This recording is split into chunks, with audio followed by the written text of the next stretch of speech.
ne faut pas négliger le côté. Il portait en lui une fidélité que personne ne voyait vraiment. C'est ainsi que Jean Reno parle de Johnny Hallyday, non pas comme d'une icône, non pas comme d'un mythe, mais comme d'un homme. Un homme qui cachait ses élans derrière la démesure et ses doutes derrière l'électricité des projecteurs. Johnny, disait-il, avait cette façon de se taire quand il voulait dire l'essentiel. Et l'on sent, dans le souffle même de ses mots, une loyauté qui ne s'est jamais criée, mais qui a pourtant existé, longtemps, profondément, presque obstinément. Entre eux, ce n'était pas une amitié qui s'affiche, c'était un lien discret, forgé dans les intervalles, dans ces moments où les carrières s'entrechoquent et où les confidences ne se donnent qu'à demi-voix. Jean Reno a toujours refusé de capitaliser sur cette relation. Il savait combien Johnny protégeait son intimité. Il savait aussi que certaines vérités ne se livrent qu'après un long silence. Alors, pourquoi maintenant? Pourquoi, à 67 ans, Jean Reno accepte-t-il enfin de raconter ce qu'il n'a jamais dit? Parce que le temps passe et que certaines fidélités méritent d'être nommées. Confie-t-il, on entend dans sa voix cette nuance rare, cet équilibre entre retenue et gravité. Ce n'est pas un hommage tardif, ce n'est pas non plus une confession, c'est une mise au jour, presque pudique, d'un chapitre secret de la vie d'un homme que la France croyait connaître. Il évoque des scènes précises, des paroles qui semblent flotter encore. Un soir, il m'a lancé « Tu sais, Jean, on survit mieux à la solitude quand quelqu'un croit encore en nous. » Oh, ces mots, Renaud ne les avait jamais répétés. Il n'y avait pas de raison de le faire avant, glisse-t-il. Mais aujourd'hui, dans le calme d'une mémoire qui s'assume, il comprend que cette loyauté silencieuse raconte autant Johnny qu'elle raconte lui-même, car derrière les concerts titanesques, derrière les excès, derrière le bruit, il y avait un homme qui cherchait des alliés sincères. Et Jean Reno fut l'un d'eux, discret, constante, présent dans l'ombre. Leur relation n'a jamais fait la une des journaux. Mais elle a tenu, même lorsque les tempêtes médiatiques venaient tout balayer sur leur passage. Ce récit, Jean Reno l'offre désormais sans phare. Comme on ouvre une boîte que l'on a trop longtemps gardée fermée, on y découvre un Johnny vulnérable, exigeant, doux parfois, imprévisible souvent, mais profondément attaché à ceux qui ne l'ont jamais trahi. Alors, que s'est-il passé réellement entre eux? Quelle confidence Johnny réservait-il à cet ami si rare? Et pourquoi cette loyauté silencieuse a-t-elle marqué Reno au point qu'il en parle seulement aujourd'hui? La suite, dit-il, demande de revenir au début. Ils ne se sont pas rencontrés dans un cadre grandiose, ni lors d'un événement médiatique éclatant. Non. Leur première véritable conversation eut lieu loin des feux et loin de la mise en scène qui entoure les deux hommes depuis leur début. Jean Reno s'en souvient avec une précision presque affectueuse. Ce n'était pas prévu. Rien ne l'était avec Johnny. De toute façon, à la fin des années 80, Reno commence à s'imposer solidement dans le cinéma français. Le Grand Bleu vient de modifier la trajectoire de sa carrière. Johnny, Louis, traverse une période transitoire, de nouveaux albums, des envies différentes, un rapport plus complexe à sa propre célébrité. Les deux hommes fréquentent les mêmes cercles, mais leurs routes ne se croisent de vraiment qu'un soir, lors d'un dîner organisé par un ami commun. Un dîner informel, sans protocole, sans journalistes à la sortie. Reno décrit l'instant comme une parenthèse flottante. Il avait cette manière d'entrer dans une pièce comme s'il en connaissait déjà les limites, mais aussi comme s'il cherchait un endroit où s'asseoir en paix. Johnny s'installe à côté de lui, sans calcul, sans préambule. Et au bout de quelques minutes, ils se mettent à parler. Pas de musique, pas de cinéma, mais de fatigue. Il m'a dit qu'il était épuisé par l'image qu'on attendait de lui. Moi aussi, je ressentais quelque chose de semblable. Alors, peut-être que c'est là que tout a commencé. Ce soir-là, la conversation glisse lentement vers des confidences. Le ton baisse, les mots deviennent plus rares. Johnny raconte ses tournées interminables, la sensation d'être à la fois indispensable et remplaçable. Renaud écoute, sans interrompre. Tu sais, Jean, parfois je me demande si je fais encore ce métier pour les bonnes raisons. Avouer la star d'une voix qui n'appartient qu'au hors-scène. Ce n'était pas une confession spectaculaire.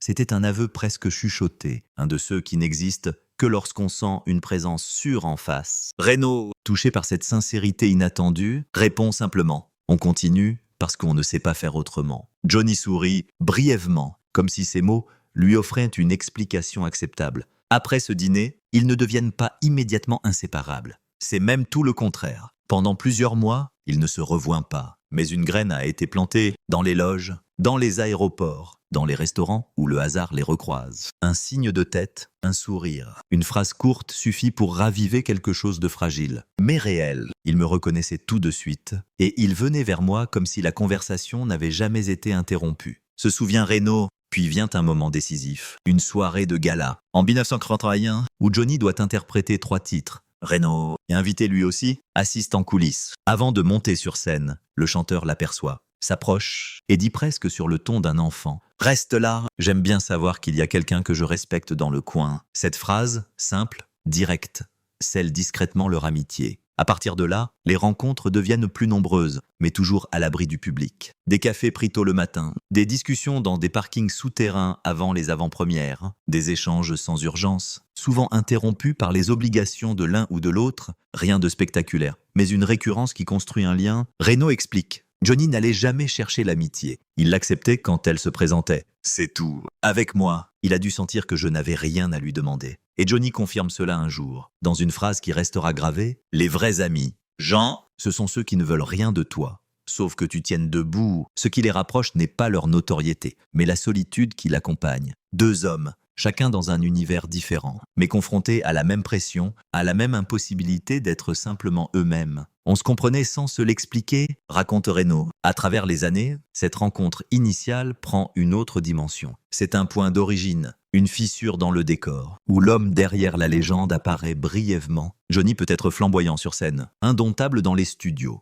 excessif dans sa vie privée. Mais avec Reno, il redevenait quelqu'un qui cherchait juste un espace sans jugement. C'est dans cet interstice discret que s'est formée l'une des amitiés les plus étonnantes et les plus secrètes du monde du spectacle français, lorsque leurs chemins se stabilisent enfin dans les années 90. Jean Reno et Johnny Hallyday se retrouvent chacun au sommet de son art. Deux carrières parallèles, deux ascensions fulgurantes, et pourtant une même lucidité face au vertige du succès. Reno enchaîne les tournages internationaux. Léon en 1995. Mission Impossible en 1996. Godzilla en 1998. Johnny. Louis remplit les stades, réinvente ses spectacles, multiplie les albums qui s'arrachent dès leur sortie. La France vit au rythme de ses refrains. Et le public découvre un comédien de dimension mondiale dans l'ombre du géant Reno. Mais derrière les chiffres, derrière les triomphes, quelque chose se tisse encore entre eux. On se voyait peu, mais on savait que l'autre était là. Dit Reno. La gloire ne les éloigne pas. Elle crée un terrain inattendu de compréhension mutuelle.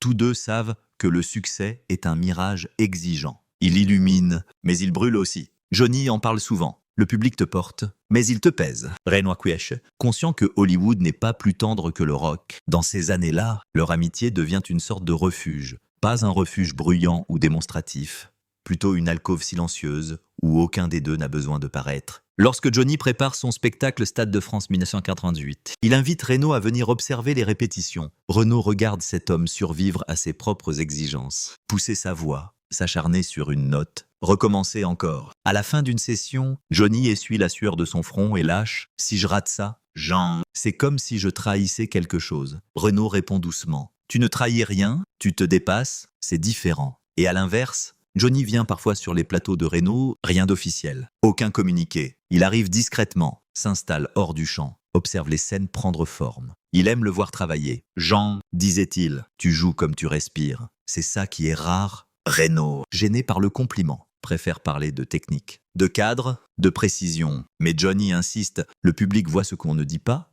Toi, tu leur dis tout sans ouvrir la bouche. Dans les coulisses de ces années de gloire, la confiance grandit. Ils s'appellent parfois à des heures improbables. Pour un doute, pour une question, pour un mot d'encouragement. Rien d'excessif, rien de démonstratif. Mais une fidélité, déjà, une fidélité qui ne se proclame pas. Cette décennie les propulse encore plus loin. Johnny entame une période d'intense créativité. 100% 1999. Produite avec son fils David. Devient un phénomène. Ses tournées attirent des millions de spectateurs. Les critiques saluent une renaissance artistique. Reno, Louis, multiplie les rôles qui le placent au centre du cinéma mondial. De l'assassin mélancolique de Léon au policier précis de Ronin. Chaque performance consolide sa stature. On avançait, chacun avec nos tempêtes et nos victoires. Confie Reno. Car derrière l'image éclatante du succès, il y a l'usure, l'exigence, la solitude qui s'installe, même dans les stades pleins. Johnny en parle un soir. Après un concert, il retire ses bagues, les pose sur une table et souffle. Tu sais, Jean, chanter devant 80 000 personnes ne remplace jamais la présence d'un ami. Reno ne répond pas. Il sait que ces mots-là ne demandent pas de réponse. Le paradoxe de ces années glorieuses, c'est qu'elles révèlent davantage les failles de chacun. Johnny devient intouchable sur scène, mais vulnérable en coulisses. Reno accumule les rôles prestigieux, mais reste habité par le doute permanent du comédien. Est-ce que je suis encore juste? Est-ce que je ne me répète pas? Johnny sourit lorsqu'il entend cela. On se pose les mêmes questions. Mon vieux, on ne choisit pas d'être artiste, on gère juste le fait qu'on l'est. Ils partagent peu de moments publics, volontairement. Leur lien n'a rien à gagner à s'exhiber. Leurs rencontres ressemblent à des pauses dans un monde trop rapide, un dîner tardif, une conversation dans une loge, un appel en avion avant un tournage. Des instants courts, mais essentiels. Ce qui les unit dans ces années triomphales, ce ne sont pas les projecteurs. Ce sont les interstices, ces zones minuscules, où deux hommes, chacun dans son royaume, peuvent enfin déposer le poids qu'ils transportent. Reno l'admet. La gloire nous a appris que la valeur d'une amitié, c'est de ne pas avoir à jouer. Ainsi,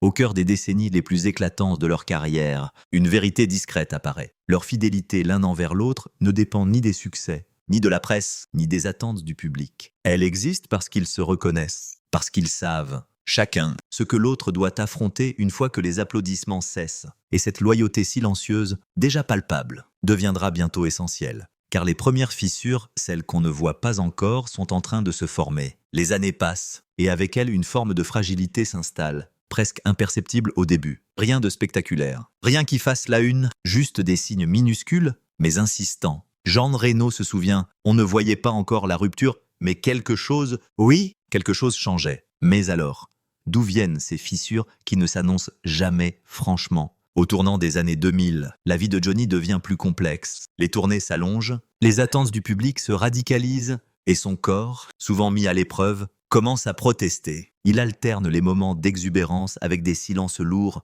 presque opaques. Reno, Louis, enchaîne les tournages dans plusieurs continents. Les calendriers ne coïncident plus. Les moments à deux se raréfient. Pourtant, ils continuaient à s'appeler, mais les conversations changent de nature. Moins fluides, plus courte, parfois interrompue, Reno raconte une anecdote révélatrice. Un soir, alors qu'il tourne à Londres, son téléphone sonne. « Johnny !» Au bout du fil, lui dit simplement « Je crois que j'ai perdu la boussole ». Pas de détails, pas d'explication, puis un long silence. Reno essaye de comprendre, mais Johnny élude, comme s'il regrettait d'avoir laissé entrevoir un pan de sa vulnérabilité. On en parle plus tard, conclut-il. Ce plus tard ne viendra pas. Ce soir-là, quelque chose se déplace entre eux. Non pas la confiance, mais la fréquence, la simplicité. Ces petites choses qui maintiennent une amitié vivante. Johnny devient insaisissable. Il traverse des périodes où il disparaît des radars, même pour ses proches. Reno, absorbé par ses obligations, se résigne à attendre. Il ne veut pas envahir. Il ne veut pas courir après un homme qui déteste sentir qu'on lui impose une présence. À cette époque, les médias multiplient les spéculations sur Johnny, tensions familiales, problèmes de santé, excès, doutes professionnels. Reno observe tout cela avec une discrétion absolue. Je n'ai jamais voulu lui demander ce qui relevait de l'intime, mais il ressent le poids des non-dits. Johnny se protège. Il compartimente. Il choisit ce qu'il donne. Et surtout ce qu'il retire. Un épisode marque profondément Reno. Une réception parisienne. Une de ces soirées où tout le monde sourit trop fort. Johnny arrive en retard. Lunettes noires. Allure brillante mais lointaine. Il s'approche de Reno, pose brièvement sa main sur son épaule et murmure « Je ne reste pas, j'ai trop de bruit dans la tête ». Il repart aussitôt. Reno reste immobile quelques secondes. Ce n'est pas un caprice, c'est un signal, un appel que lui-même ne sait pas décoder. Autour d'eux, les trajectoires s'écartent doucement. Reno tourne aux États-Unis plusieurs mois d'affilée. Johnny prépare des projets titanesques. Leur amitié n'est pas brisée, elle flotte, suspendue. Mais alors, pourquoi personne ne dit rien ? Parce que ces deux hommes sont faits de pudeur. Parce qu'ils ont grandi dans des environnements où l'on cache le trouble derrière le travail, derrière la performance, derrière la légende. Pourtant, au fond, chacun sent que quelque chose se fissure. Un jour, Reno reçoit un message de Johnny. « Je passe par une mauvaise zone, mais je reviendrai. » Cette phrase, si brève, contient toute la lucidité, la fatigue et aussi une volonté farouche de ne pas se laisser engloutir. Reno garde ce message comme un talisman. Mais les semaines passent, puis les mois. Le « je reviendrai » tarde. Les fissures, à ce stade, ne sont pas un clash, pas un conflit. Elle ressemble plutôt à une érosion silencieuse. Johnny se replie. Reno respecte cette distance. L'amitié, ce n'est pas enfermer l'autre, dit-il. Mais il voit bien que Johnny lutte contre plusieurs tempêtes à la fois. Son corps, ses excès, la pression médiatique, une quête existentielle qui semble l'habiter depuis toujours. Ce soir-là, encore un détail qui en dit long. Reno, de passage à Paris, propose de dîner. Johnny répond « Pas ce soir. Mon frère, j'essaye de tenir debout. » Reno comprend immédiatement. Ce refus n'est pas une fuite, mais un effort, un besoin de se reconstruire en silence. Dans leurs rares conversations, Johnny parle de fatigue, de doute, d'un sentiment d'être devenu prisonnier d'un personnage qu'il a lui-même créé. On me demande d'être Johnny tout le temps. Mais moi, Jean, je ne suis pas que ça. Reno écoute. Impuissant, il sait que ces mots viennent du cœur. Il sait aussi qu'il ne peut pas les soulager. Les fissures n'ont rien à voir avec leur relation. Elles viennent de la vie elle-même. Des poids accumulés, des blessures anciennes, des batailles invisibles. Peu à peu, elle prépare le terrain pour une crise plus profonde, plus radicale, car derrière le tumulte, derrière l'éloignement, derrière les silences prolongés, une tempête approche, une tempête qui changera tout. La crise n'est jamais arrivée d'un coup. Elle s'est imposée comme une ombre longue, glissant derrière eux jusqu'à occuper tout l'espace. Mais un jour, elle devient visible. Jean Reno s'en souvient avec une précision presque douloureuse. On savait que quelque chose allait casser, mais on ne savait pas où. Ce moment charnière survient au cœur des années 2000. Johnny sort d'une série de concerts éprouvants. Les médecins le mettent en garde. Son corps, usé par des décennies de performances extrêmes, commence à envoyer des signaux d'alarme. Ce soir-là, après un spectacle, il s'effondre dans sa loge. Pas un drame public, pas un scandale, juste un homme épuisé, assis, incapable de retirer lui-même ses bracelets. Reno apprend la nouvelle quelques heures plus tard. Il essaye d'appeler, Johnny ne répond pas. Les jours suivants, la presse parle d'un malaise. Le mot est trop faible, trop poli. Johnny traverse une zone dangereuse. La fatigue physique, la dépendance à certains traitements, les tensions familiales, les pressions professionnelles. Tout se mélange, tout s'entrechoque, et en arrière-plan, l'angoisse de ne plus pouvoir tenir son rang. Lorsque Reno parvient enfin à le joindre, la voix de Johnny est méconnaissable. Plus lente, plus basse. Je me perds. Jean, je me perds vraiment. Un silence. Puis cette phrase qui pèse encore dans la mémoire de Reno. Si je m'arrête, je meurs. Si je continue, je me perds. La rupture, dès lors, ne concerne plus seulement leur amitié. Elle touche la vie même de Johnny, son rapport à la scène, à son public, à son propre personnage. Reno l'écoute, mais comprend qu'il n'a pas accès à tout. Johnny lutte sur plusieurs fronts à la fois, et il préfère s'isoler plutôt que d'exposer ses blessures. À cette période, une opération lourde vient renforcer la fragilité du chanteur. Les séjours à l'hôpital se multiplient. Les proches se succèdent à son chevet. Reno, souvent à l'étranger pour des tournages, vit cette période à distance, dans une inquiétude constante. Je voulais être là, mais je ne pouvais pas. Cette impossibilité crée une première déchirure, non pas entre eux, mais en lui, l'impuissance d'un ami. Pourtant, lorsque Johnny reprend la parole après des semaines de silence, c'est vers Reno qu'il se tourne. Un appel bref, presque arraché. Je me remets debout, mais je ne suis plus entier. Il ne demande rien, il constate. Reno répond seulement « Je suis là, quand tu veux ». Mais ce « quand tu veux » ne viendra pas tout de suite. Car une autre crise éclate, cette fois médiatique, une affaire judiciaire. Des tensions internes dans son entourage, des accusations qui circulent, des titres de presse agressifs. Johnny, déjà fragilisé, encaisse ses coups comme un homme qui n'a plus assez de peau pour amortir le choc. Il se renferme davantage. Il ne parle plus que par bribes. Et, parfois, plus du tout. Reno ressent cette distance. Il n'était pas fâché, il était ailleurs. Ce n'était pas un conflit, c'était une zone de silence. Lorsqu'ils finissent par se revoir, quelques mois plus tard, le changement est évident. Johnny est plus mince, plus lent, mais son regard reste le même. Vif, profonde, traversé par des éclats qu'il tente de contenir. Ils s'assoient, ils ne disent presque rien. Puis Johnny murmure « Je t'ai fait peur ».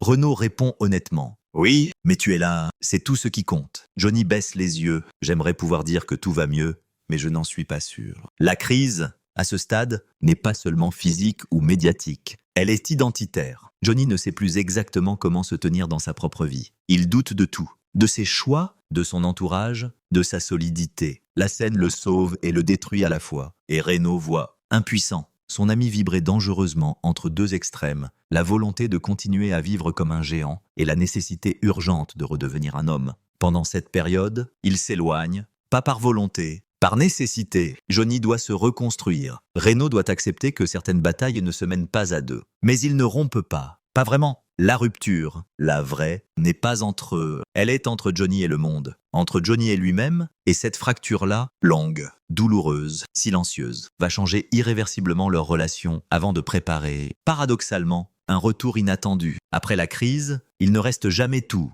Il manque toujours quelque chose. Une part de force, une part d'élan, peut-être même une part de lumière. Mais pour Johnny comme pour Jean Reno, le retour à la vie ne se fait pas en un jour. Il se fait en fragments, en tentatives, en gestes minuscules. Il fallait réapprendre à avancer, dit Reno, pas vite, mais droit. Dans les mois qui suivent de l'effondrement et les hospitalisations, Johnny s'écarte volontairement du tumulte, il réduit les engagements. Se protège, se reconstruit, pour la première fois depuis longtemps. Il accepte une forme de ralentissement, pas un arrêt complet. Johnny ne s'est jamais vraiment arrêté, mais un tempo différent, presque humble. Renaud voit ce changement à distance. Puis de plus près, un après-midi, ils se retrouvent à Paris, dans un lieu discret, où Johnny accepte désormais de donner rendez-vous. Il arrive plus calme, plus posé. Sa voix est toujours fragile, mais elle porte une gravité nouvelle. Il sourit, un sourire qui dit « Je suis encore là ». Il s'installe, et Johnny souffle. On revient toujours de quelque chose, mais jamais pareil. Ces mots, Renaud ne les oubliera pas. Ils marquent le début d'une phase étrange,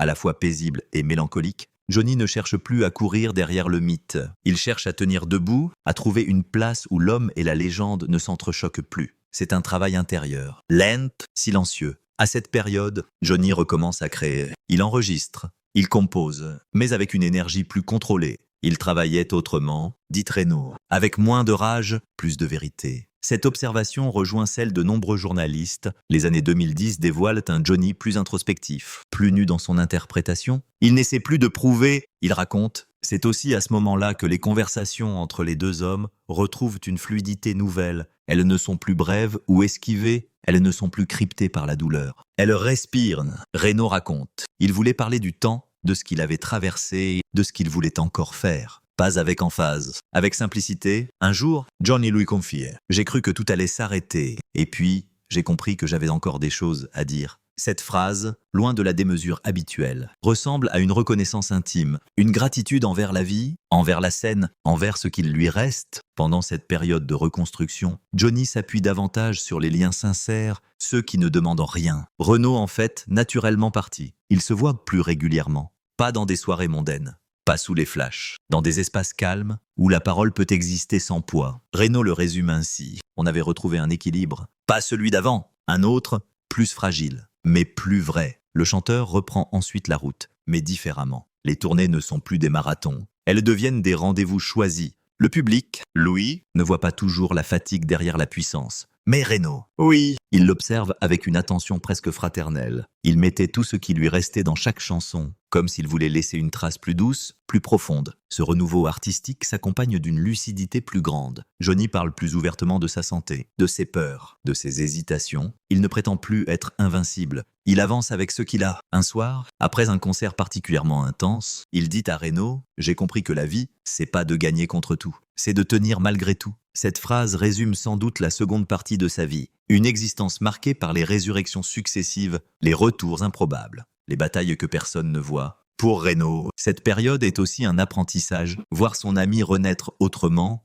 lui offre une nouvelle lecture de leur relation, plus profonde, plus grave. On n'était plus les hommes des années 90, dit-il. On était deux survivants qui se reconnaissaient. Et dans cette reconnaissance silencieuse, un espace s'ouvre, un espace où les mots longtemps retenus commencent enfin à trouver leur place. Car, derrière cette apparente accalmie, quelque chose mûrit, une vérité, un secret, une parole que Johnny n'avait jamais formulée et que Renaud, à son tour, n'avait jamais envisagé d'entendre. Un jour, presque sans prévenir, Johnny décide de parler, de tout dire, de briser le silence. Il y a des confidences que l'on porte pendant des années sans savoir si un jour elles verront la lumière. Johnny faisait partie de ces hommes qui gardaient leur vérité dans un coffre invisible, sans serrure apparente. Personne ne savait quand, ni si il l'ouvrirait. Et pourtant, un jour, il l'a fait. Cela se passe loin du public, loin des studios, loin des obligations. Un lieu simple, presque neutre. Johnny et Jean Reno se retrouvent pour un déjeuner discret. Rien n'annonçait ce qui allait se produire.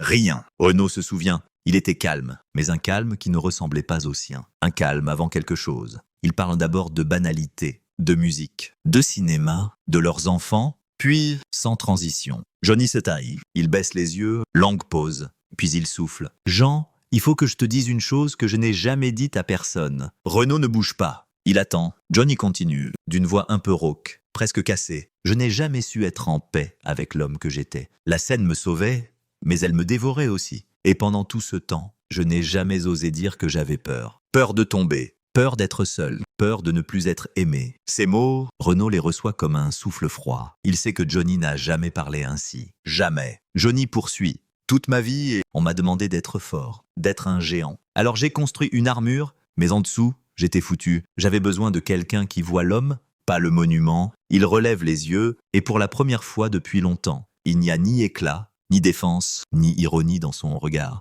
Juste une fatigue ancienne. Une sincérité nue, Renaud murmure. Tu n'avais pas apporté tout ça seul. Johnny sourit tristement, mais je ne savais pas faire autrement. Pendant plusieurs minutes, il reste silencieux. Le temps suspend son cours. Renaud sent que ce moment est irréversible. Une brèche dans un mur qui semblait immuable. Puis Johnny ajoute une autre vérité, encore plus intime. Tu sais, Jean, si je t'ai gardé près de moi toutes ces années, c'est parce que tu ne voulais rien d'autre que ma présence. Et ça m'a sauvé plus d'une fois. Renaud ne répond pas tout de suite. Il encaisse parce qu'il comprend soudain que cette fidélité silencieuse n'était pas un détail de leur relation, c'était un pilier, une ancre. Johnny insiste. Tu as été le seul. Parfois, le seul à qui je pouvais parler sans performance, sans devoir être Johnny, juste moi. Cette phrase pèse comme une donation. Renaud la reçoit avec une gravité profonde. Il dit simplement « Merci de me le dire ». Johnny réplique « Trop tard ». Renaud secoue la tête. Non, jamais trop tard pour dire la vérité. Le chanteur respire plus fort. Comme si cette confession l'allégeait,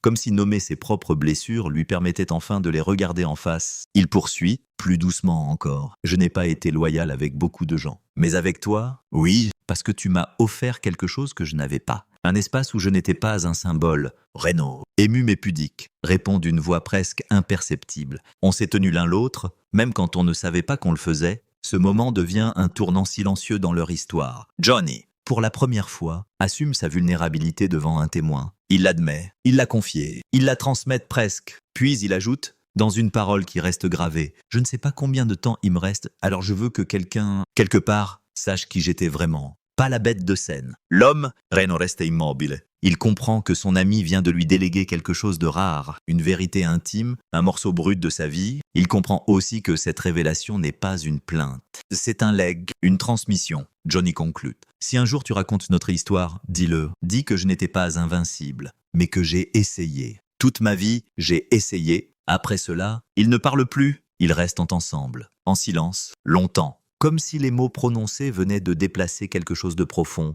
quelque chose que Johnny n'avait plus besoin de porter seul. Cette révélation, Renaud la garde pendant des années, sans l'exposer, sans la trahir, jusqu'à aujourd'hui. Il arrive un moment où l'histoire ne se raconte plus vraiment. Elle se dépose, elle se pose, elle respire autrement. Pour Jean Renaud, parler aujourd'hui de Johnny, ce n'est pas raviver une légende. Ce n'est pas corriger le récit officiel, c'est simplement reconnaître un homme qu'il a connu loin du vacarme, loin des symboles, loin de l'icône immobile que l'on continue d'admirer. Renaud le dit doucement. Avec Johnny, rien n'était jamais simple, mais tout était vrai. Ce vrai n'a rien à voir avec les rumeurs, les excès, les images qui tournent en boucle. Il appartient à ces instants minuscules, ces gestes discrets, ces confidences confiées entre deux silences. Aujourd'hui encore, lorsqu'il évoque son ami disparu, Renaud ne parle pas du mythe. Il parle de l'homme qui riait parfois trop fort, qui doutait malgré les stades pleins, qui cherchait une place où il puisse enfin se tenir sans vaciller. Leur relation n'a jamais eu besoin d'être célébrée. Elle ne figurait pas dans les magazines, ni dans les biographies officielles.